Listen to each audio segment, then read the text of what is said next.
Doctor के stethoscope लगाने के बाद में मरमर सुनाई दे रही है, तो वो कितना सिग्निफिकेंट है।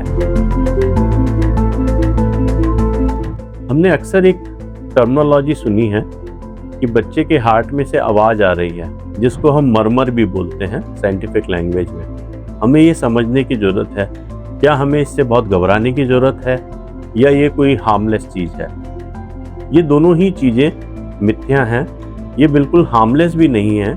करीब 20 से 25% बच्चों में ये किसी बीमारी की तरफ संकेत करती है, हार्ट में होल की तरफ या साइनोटिक हार्ट डिजीज़ की तरफ। अगर बच्चे के हार्ट में मरमर है तो आपको फर्दर इन्वेस्टिगेशन ज़रूर करवाना चाहिए। Either you should go for the echo and you should go for the pediatric cardiologist. They will properly investigate the baby for the further heart disease.